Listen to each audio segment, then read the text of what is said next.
Colin Hardy. I was born and bred in Bradford, and my brass banding started when I was at Highfield School under Elizabeth Peat, who I will be eternally grateful for, because she was the same teacher that taught John Clough, would you believe? And he played in the Highfield School band as well. And I've soon progressed there to the local band at Gummersall, and from there to Crossley's Carpet Works for 2 years under John Harrison. Did my first Royal Albert Hall with Crossley's Carpet Works in 1959 on Lowadis, which of course was memorable for Black Dyke, because Black Dyke won on that. That's the famous Geoffrey Whittam won on the euphonium solo. And after 2 years I got headhunted, I say headhunted in polite terms, by Brighouse and Rastrick, and spent 4 very good years there playing both solo trombone and solo baritone before being actually headhunted by Geoffrey Whittam to join Black Dyke Mills Band, and I stayed there then for 12 really successful years. Music's been my life really. I'd never really had any interest in music up to going to Highfield School, which was my school, the secondary school I went to, and which is where there was the school band. And at Highfield School, they band always, when the new intake of players used to play at the assembly, and the headmaster, Mr. Moveley, used to announce that if anybody has been interested by the band, see us afterwards. And it just captivated me, and I went, and that's exactly how I started with the school band. First become aware of the Black Dyke, I suppose, after I joined Crossley's Carpet Works, because of course then I started being involved in the championship section, whereas my first band at Gummersall Mills, we were a local 3rd section band, and I was still learning in those days, learning my trade, as you might say. And I suppose when you move to the championship section, then you're aware of the big bands, and Brighouse and Rastrick, of course, and Black Dyke were the 2 other big bands of the area. Well, obviously my favourite memory still is 1967, my first Albert Hall win. The first time you win a major contest on Journey into Freedom with Geoffrey Brand, that was a major highlight of my time.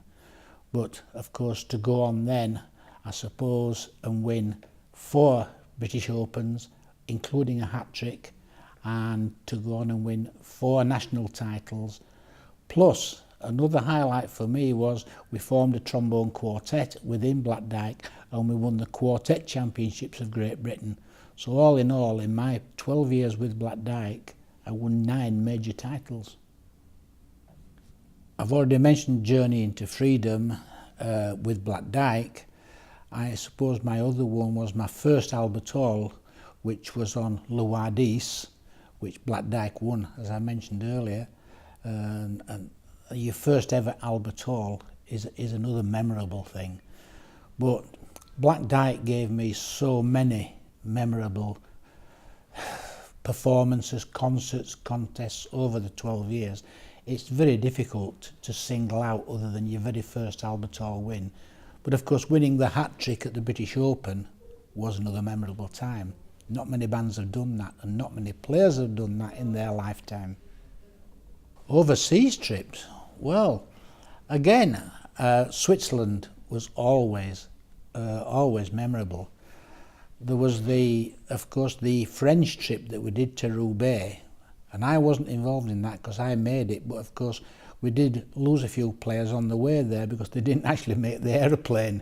And my colleague John Slinger on the baritone, he was one of those that didn't, and you hear many stories about John there. They were chasing to get the plane, and in the end he just threw his baritone on the floor and says, "I can't run any further." And I suppose that's a funny incident of a number of players who didn't actually make the aeroplane. But the best trips abroad were always the Swiss ones. We used to go to Morges in Switzerland, and they were always fantastic weeks for those. And you bear in mind that in those days it was wives that suffered, because in those days you only ever had 2 weeks summer holiday at work, and one of those was spent away with the band. So I only ever had one week with my wife in those times to go on holiday. Well, John was a character all on his own, but I was really lucky that in the period of the time that I was with the band, it was full of characters. You could name Peter McNabb, who was the storyteller of all storytellers. Characters within the band then, Jack Brooke, who was another character, a very good friend of mine to this day. We still see them. In fact, I'm seeing him again on Wednesday this week. We're going over to his house in Holmfirth, and that's Malcolm Turton. And he's always good for a laugh, is Malcolm. And there were just so many within the band. John Clough, of course, on euphonium. He was such a confident character and that led our section the whole of the 12 years that I was with the band. Somebody that held influence with me right the way through until his death only, 3-4 years ago, was Roy Newsom. But to have major influence on you, I suppose there were two. The first major influence for me within Black Dyke was Geoffrey Brand. He was such an exciting person to play under. And of course, that's when I won my first Albert Hall in 1967 on Journey into Freedom. But not only were his contests exciting, but his concerts as well.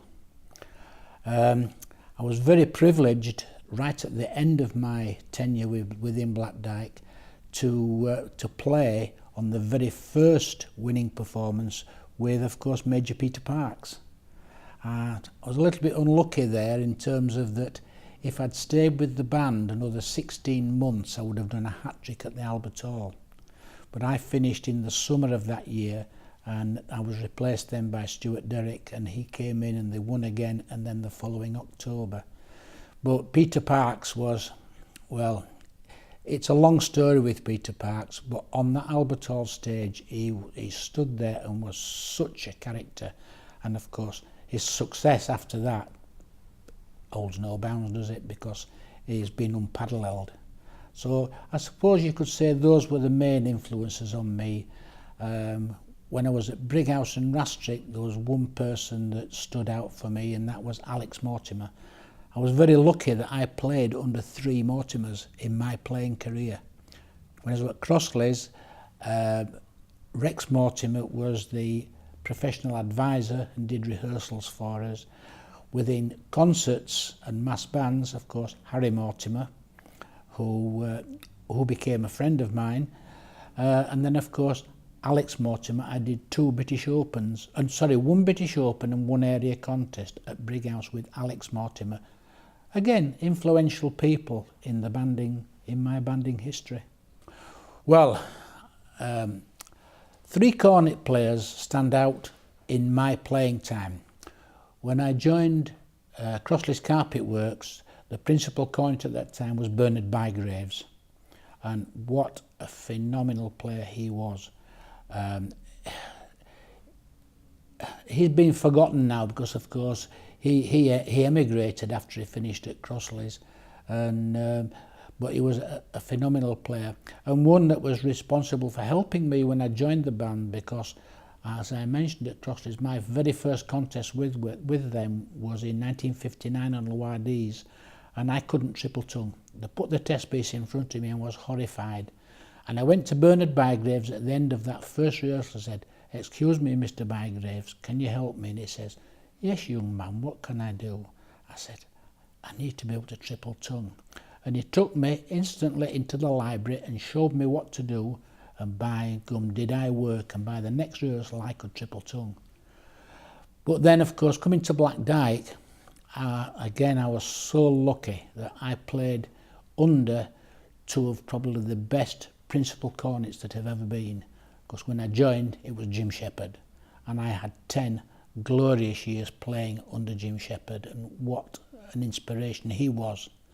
And my last 2 years, because of course Jim went off and formed his versatile brass, I had Philip McCann as principal cornet, and Well, I don't think, if there's anybody that wants to argue that they're arguably the two best principal cornets that anybody could have ever worked under, well then, please name them.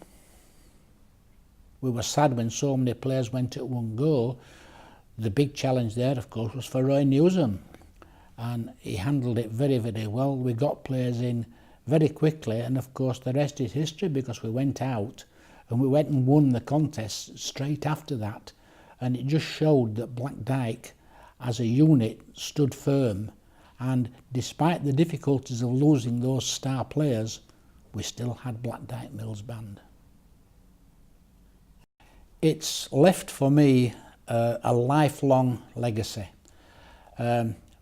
People would say, I mean, I came into the band in 1965 and left in 77. I did 12 years, but still, after all those years being away, it's still the band for me. And my wife would say to you, if you were to cut me in half like a stick of rock, it would say Black Dyke.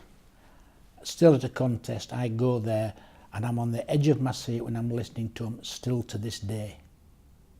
I still think it's a major importance, because it's a band that is known. It's probably the only band that's known worldwide. You could go almost anywhere in the world and mention brass bands, and the one band that everybody would know would be Black Dyke. And I still think within the movement, if you were to talk to 100 players ad lib at any contest or any concert anywhere, and say, what was the one band that you would like to play for, and they would say Black Dyke. Work hard. Go to concerts and listen to bands like Black Dyke. There are others, of course, that are top class bands. Go listen to top class bands and listen to the standard. And the only thing there is, if you want to play at that standard, is you've got to practice and work hard. It's the only way. There isn't any substitute for practice. You've got to make brass banding, if you want to do it, especially at this level, it's got to be a way of life. When I was in Black Dyke, if you missed a rehearsal, you need a doctor's note. If you missed 2 rehearsals without an excuse, there'd be somebody else sat in your seat. There were no way that you could do it in those days. I still think that Black Dyke's one of the few bands these days that has a policy whereby they have full rehearsals. There are players that have other commitments these days, solo commitments and things like that, but I think the policy, if I'm correct within the band, is that if they are missing a rehearsal for something, they have to put a suitable dep in so that they've got a full rehearsal every practice. And it's dedication, really. You've got to be dedicated if you want to get to the top.